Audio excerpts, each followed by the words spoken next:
وہ جسم جنت میں داخل نہیں ہوگا جو حرام لقمہ سے پلا ہو۔ اب ذرا یہ بتائیں کہ آپ کے گھر میں جو چاول بن رہا ہے کیا وہ حرام ہے یا حلال ہے؟ آپ کے جیب میں جو پیسے پڑے ہیں کیا وہ حرام ہے یا حلال ہے؟ آپ نے جو بنگلہ بنایا ہے اس بنگلے میں جو ایک ایک اینٹ لگی ہوئی ہے کیا وہ حرام خوری، کیا وہ رشوت خوری، کیا وہ گھوس خوری سی لگی ہے یا پھر محنت کی کمائی سے لگی ہے؟ آپ جو اپنے بیٹے کو انجینئر بنا رہے ہو، آپ جو اپنے بیٹے کو پروفیسر بنا رہے ہو، آپ جو اپنے بیٹے کو وکیل بنا رہے ہو، آپ جو اپنے بیٹے کو MBBS ڈاکٹر بنا رہے ہو اور 1 کروڑ روپے جو یونیورسٹیوں میں دے رہے ہو، اب ذرا مجھے یہ بتاؤ کہ کیا آپ اس پیسے کو محنت سے کما کر دے رہے ہو یا پھر حرام خوری، رشوت خوری اور گھوس خوری کر کے دے رہے ہو؟ سنو پیغمبر اعظم نے کیا کہا۔ پیغمبر اعظم صلی اللہ علیہ وسلم نے ارشاد فرمایا تنزع عقول اکثر ذلک الزمان،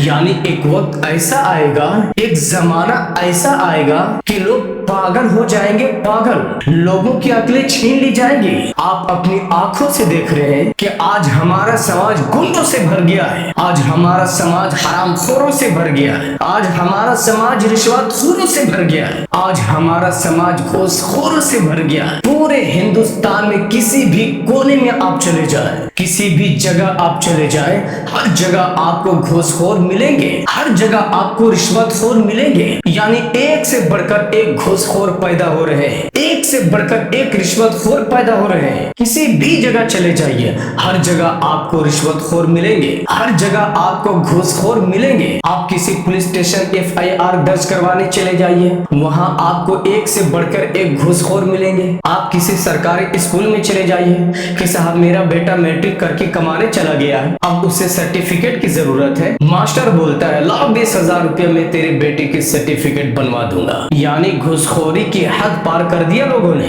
پھر کسی دوسرے ماسٹر کے پاس جائیے، وہ کہتا ہے وہ 20,000 روپے لے رہا ہے، لاؤ میں 15,000 میں سرٹیفکیٹ بنوا دیتا ہوں، یعنی گھوس خوروں کی تعداد میں اضافہ ہو رہا ہے۔ ایک سے بڑھ کر ایک گھوس خور اس دنیا میں پیدا ہو رہے ہیں، غریبوں کا مال لوٹ کر اپنا آشیانہ بنا رہے ہیں، غریبوں کا مال لے کر اپنے بیٹے کو ڈاکٹر اور انجینئر اور وکیل بنا رہے ہیں۔ اسی طرح آپ کسی کورٹ میں چلے جائیے، وہاں آپ کو ایک سے بڑھ کر ایک گھوس خور، رشوت خور اور حرام خور ملیں گے۔ یہ تو میں نے سنا تھا کہ کوئی بھی سرکاری کام گھوس کے بغیر نہیں ہوتا ہے۔ آپ چاہے بلوک چلے جائیں، آپ چاہے تھانہ چلے جائیں، آپ چاہے کورٹ چلے جائیں، آپ چاہے سرکاری اسکول چلے جائیں، کہیں بھی چلے جائیں، ایک سے بڑھ کر ایک گھوس خور ملیں گے آپ کو، ایک سے بڑھ کر ایک رشوت خور ملیں گے آپ کو، ایک سے بڑھ کر ایک حرام خور ملیں گے آپ کو۔ تو یہ تو مجھے پتا تھا، تو میں نے سوچا کہ چلو جانے دو، یہ کافر ہے، یہ تو ہمیشہ جہنم میں جلے گا ہی، چاہے وہ حرام کھائے، چاہے وہ گھوس کھائے، چاہے وہ رشوت کھائے، چاہے وہ زنا کرے، چاہے وہ جھوٹ بولے،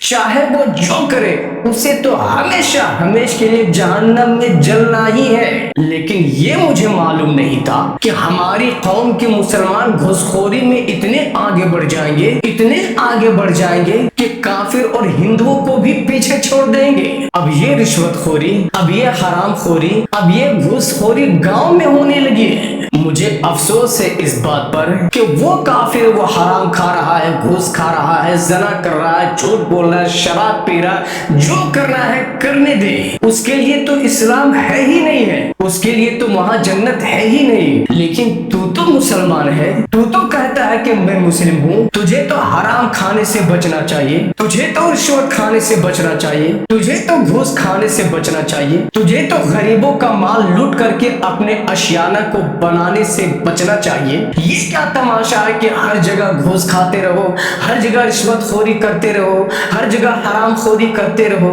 آج ہمارے سماج میں یہ بھی دیکھا جا رہا ہے کہ خدا نخواستہ کہیں لڑکی اور لڑکے کا میٹر ہو گیا تو یہ گھوس خور فوراً جاتا ہے اور کہتا ہے لاؤ 30,000 روپے، لاؤ 50,000 روپے، تیرے بیٹوں کو جیل جانے سے روکوا دوں گا، میرا اتنا پاور ہے کہ میں تیرے بیٹے کو جیل نہیں جانے دوں گا، تیرے بیٹے کو جیل جانے سے بچا دوں گا۔ اب وہ 30,000 روپیہ 50,000 روپیہ گھوس لے کر چلا جاتا ہے۔ اب جانے تم اور جانے تمہارا بیٹا اور जाने पुलिस, चाहे तुम्हारा बेटा जेल जाए, चाहे तुम्हारा बेटा ना जाए, चाहे तुम जेल जाओ, चाहे कुछ भी हो, उससे कोई मतलब न, घूस लिया निकल लिया। और फिर इधर से जाता है लड़की के बाप के पास कि लाओ 50,000 रुपये में तेरी बेटी की इज्जत को बचा दूंगा, मैं तेरी बेटी की शादी इसी लड़के से करवा दूंगा, लाओ 50,000 रुपया। अब वो बेचारा गरीब करे क्या, उसके पास तो 10 रुपये खाने का नहीं, 50,000 रुपये लाए कहाँ से। अब वो बेचारा किसी से कर्ज ले लिया, या फिर जमीन बेच दिया, या फिर जमीन को गिरवी रख दिया और इस घूसखोर को 50,000 रुपया दिया ताकि मेरी बेटी की शादी इसी लड़के से हो जाए और फिर अच्छे तरीके से जिंदगी गुजारे। मगर ये घूसखोर करता क्या है, घूस का पैसा लेता है, रिश्वत का पैसा लेता है और वहां से रवाना हो जाता है। अब समझो तुम, समझे तुम्हारी बेटी, समझे तुम्हारा काम, यानी घूसखोरी, हरामखोरी, रिश्वतखोरी की हद पार कर दी इन्होंने। इसी तरह से समाज में ये भी देखा जा रहा है कि अगर किसी बच्चे की शादी हुई और शादी के बाद मियाँ बीवी में, शौहर और बीवी में कोई झमेला हुआ तो ये घूसखोर को पता लगने की देर है, ये फौरन उस लड़की के बाप के पास पहुंच जाता है और कहता है ला 10,000 रुपये में तेरी बेटी को इस बेवकूफ से छुड़ा दूंगा, तेरी बेटी की जिंदगी बच जाएगी, वरना इस लड़के के साथ तेरी बेटी की जिंदगी जहन्नम बन जाएगी। अब वो माँ बाप अपनी बेटी की मोहब्बत में इस बेवकूफ को 10,000 रुपये दे देते हैं। अब ये बेवकूफ पैसा को जेब में रखता है और वहां से चले जाता है और कहता है ठीक है मैं बाद में फैसला कर दूंगा। यानी लोगों ने ठान लिया है कि पैसा चाहे रिश्वतखोरी से आए, पैसा चाहे हरामखोरी से आए, पैसा चाहे जनाखोरी से आए, पैसा चाहे घूसखोरी से आए, चाहे जिस तरह आए पैसा आना चाहिए, चाहे जिस तरह आए। लोगों ने अपने दिमाग में बैठा लिया है कि पैसा आना चाहिए, चाहे घूसखोरी की सूरत में हो, चाहे हरामखोरी की सूरत में हो, चाहे रिश्वतखोरी की सूरत में हो, चाहे झूठ बोलने की सूरत में हो, चाहे झूठ फैसला करने की सूरत में हो, चाहे हरामखोरी की सूरत में हो, यानी किसी भी सूरत में हो पैसा आना चाहिए, पैसा रुकना नहीं चाहिए। मैं कहना चाहता हूँ एक बेवकूफ सूरत पैगंबर आजम ने क्या इरशाद फरमाया, मेरे आका ने इरशाद फरमाया कि झूठ बोलना हराम है, रिश्वत खाना हराम है, घूस खाना अशद हराम है और गलत तरीके से गरीबों का माल हड़पना हराम है। ये दूसरों की जमीन नजायज तरीके से हड़प लेना ये हराम है। भाइयों की जमीन होशियारी दिखाकर हड़प लेना ये सख्त हराम है। यानी ये सारी चीजें इस्लाम में हराम है, हराम है, हराम है। अब सुनो पैगंबर आजम ने क्या फरमाया। पैगंबर आजम ने इरशाद फरमाया वो जिस्म जन्नत में नहीं दाखिल होगा जो हराम लुक़मा से पला हो। अब जरा बताएं मुझे कि ये जो गरीबों का पैसा ले करके आशियाना बना रहे हो, ये जो गरीबों का पैसा ले करके घूसखोरी करके, हरामखोरी करके, रिश्वतखोरी करके बेटियों की शादी को धूमधाम से कर रहे हो, ये जो घूसखोरी और हरामखोरी करके अपने बेटे को जो 1 करोड़ रुपया दे करके यूनिवर्सिटियों में डॉक्टर बना रहे हो, ये जो अपने बेटों को हरामखोरी और रिश्वतखोरी और घूसखोरी करके अपने बेटे को इंजीनियर प्रोफेसर बना रहे हो, ये बताओ कि इसका हिसाब मैदान महशर में कौन देगा। जब वो गरीब आदमी तेरे पास आएगा और कहेगा कि फला शख्स ने फला दिन में मुझसे इतना 1,000 रुपया घूसखोरी करके लिया था, उस वक्त तुम्हारा जवाब क्या होगा। जब ये एक गरीब आदमी तुम्हारे पास आएगा और रब के बारगाह में जब तुम्हारा पकड़ होगा, फिर तुम्हारा हश्र क्या होगा। ये जो घूसखोरी और रिश्वतखोरी करने के बाद ये जो बंगला घर बना रहे हो, कल जब मैदान महशर में रब का पकड़ होगा, उस वक्त ना ये बंगला काम आएगा, उस वक्त ना तेरा बेटा डॉक्टर काम आएगा, उस वक्त ना तेरा बेटा इंजीनियर काम आएगा, उस वक्त ना तेरा बेटा प्रोफेसर काम आएगा, उस वक्त ना तेरा बेटा साइंटिस्ट काम आएगा, कोई काम नहीं आएगा। लास्ट में खुदा का हुक्म होगा इसे जहन्नम में फेंक दो। अब वो जहन्नम जिसके बारे में अल्लाह ने फरमाया युस्का मिन माइन सदीद, यानी जहन्नमियों को खौलता हुआ गर्म पानी पिलाया जाएगा और उस जहन्नम की आग में तुझे जलना पड़ेगा। वो आग जिस आग को 70,000 मर्तबा पकाया गया हो, उस जहन्नम की आग का तुझे लिबास पहनना पड़ेगा, उस जहन्नम की आग का तुझे जूता पहनना पड़ेगा। यानी जहन्नम में तेरी हर चीज आग की होगी। वो आग जिसे 70,000 मर्तबा पकाया गया हो, वो आग कि अगर सुई के नाक के बराबर जहन्नम की आग दुनिया में गिर जाए तो पूरी दुनिया जलाने के लिए एक छोटी सी चिंगारी काफी है। जब ऐसी सख्त आग में तू जलोगे, फिर तुझे पता चलेगा रिश्वतखोरी का मजा क्या होता है, फिर तुझे पता चलेगा हरामखोरी का मजा क्या होता है, फिर तुझे पता चलेगा कि घूसखोरी का मजा क्या होता है। इसलिए मैं कहना कहना चाहता हूँ, तू तो जहन्नम में जलेगा ही, तू तो जहन्नम में जाएगा ही। जिस बेटे को तूने हराम खोरी करके पढ़ाया था, जिस बेटे को तूने रिश्वतखोरी के पैसे से पढ़ाया था, जिस बेटे को तूने घूसखोरी के पैसे से पढ़ाया था, वो बेटा भी तेरे साथ जहन्नम में चलेगा, वो बीवी भी तेरे साथ जहन्नम में चलेगी। जिस बीवी को तूने हराम खोरी करके खिलाया था, जिस बीवी को तूने रिश्वतखोरी करके खिलाया था, जिस बीवी को तूने घूसखोरी करके खिलाया था, यानी जिस घर में एक भी इंसान हराम खोर पैदा हो गया और जिसने घूसखोरी रिश्वतखोरी की हद पार कर दी, वो घर तबाह बर्बाद हो जाता है, वो मोहल्ला तबाह बर्बाद हो जाता है, वो गांव पूरा तबाह बर्बाद हो जाता है। और ऐसा नहीं है कि ये सिर्फ एक गांव का मामला, नहीं, बल्कि हर गांव में एक ऐसा घूसखोर हरामखोर रिश्वतखोर पैदा हो ही जाता है, जिसकी वजह से पूरा गांव तबाह बर्बाद हो जाता है। इसलिए मैं कहता हूँ कि जिसका बाप हरामखोरी किया हो, जिसका बाप गरीबों की जमीन को हड़प लिया हो, जिसका बाप गरीबों को सताया हो,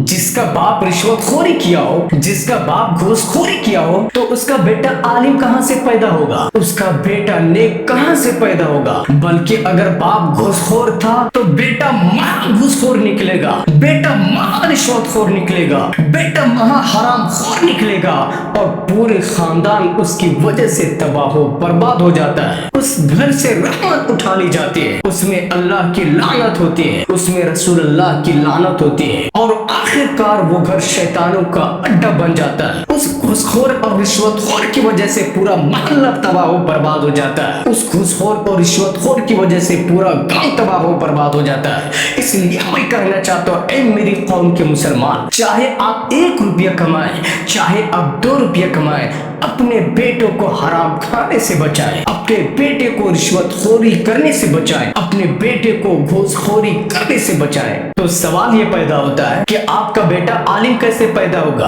आपका बेटा नेक कैसे पैदा होगा, आपका बेटा नमाजी कैसे पैदा होगा। तो सुनो, जो बाप मेहनत मजदूरी करके खाया हो, जो बाप मेहनत किया हो, जो बाप पसीना बहाकर काम किया हो, जो बाप दिन दिन भर मेहनत मजदूरी करके 400 रुपये कमाया हो और फिर वही 400 रुपया में अपने बेटे को पढ़ाया हो, अपनी बीवी को खिलाया हो और अपनी पूरी औलाद की परवरिश किया हो, तो याद रखें, उसका बेटा कभी हरामखोरी नहीं करेगा, उसका बेटा कभी घूसखोरी नहीं करेगा। और जो बाप मेहनत मजदूरी करने से जी चुराया हो और हरामखोरी किया हो, रिश्वतखोरी किया हो, घूसखोरी किया हो, तो उसका बेटा महा हरामखोर निकलेगा, उसका बेटा महा घूसखोर निकलेगा, उसका बेटा महा रिश्वतखोर निकलेगा। लेकिन सवाल ये पैदा होता है कि आज घूसखोरों की तादाद में इजाफा क्यों हो रहा है, आज रिश्वतखोरों की तादाद में इजाफा क्यों हो रहा है, आज हरामखोरों की तादाद में इजाफा क्यों हो रहा है, आज दलालों की तादाद में इजाफा क्यों हो रहा है। इसलिए हो रहा है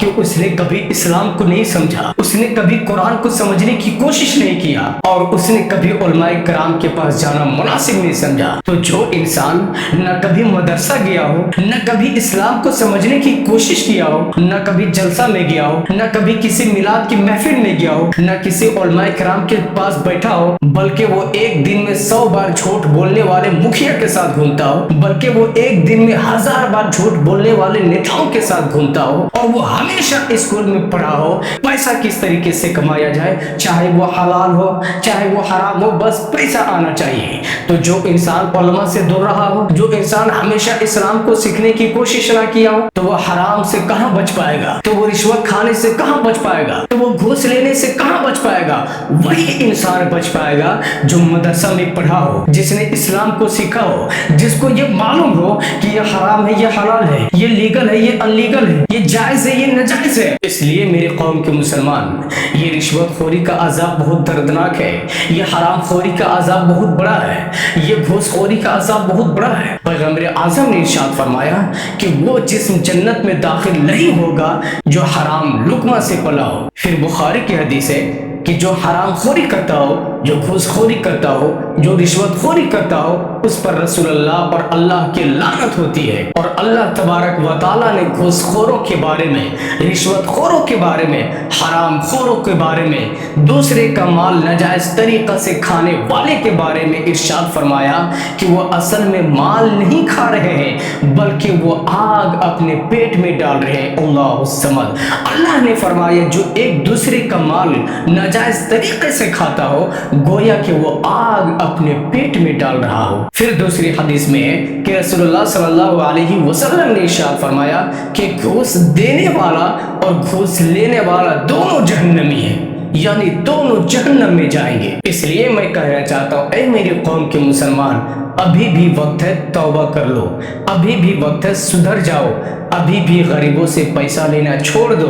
अभी भी रिश्वतखोरी करना छोड़ दो, अभी भी घूसखोरी करना छोड़ दो, अभी भी हरामखोरी करना छोड़ दो, अभी भी अल्लाह के बारगाह में रो रो कर गिड़गिड़ा कर तौबा कर लो और दोबारा इस काम की तरफ नजर उठा कर ना देखो। इंशाअल्लाह ताला अल्लाह गफूर रहीम है, अल्लाह जरूर रहम फरमाएगा, अल्लाह जरूर मग़फ़िरत फरमाएगा। लेकिन शर्त यह है कि पक्का इरादा से तौबा करो और दोबारा इस काम की तरफ नजर ना उठाओ और ना अपने दिल में इसका ख्याल तक के लाओ। इंशाअल्लाह तौबा जरूर कबूल होगा।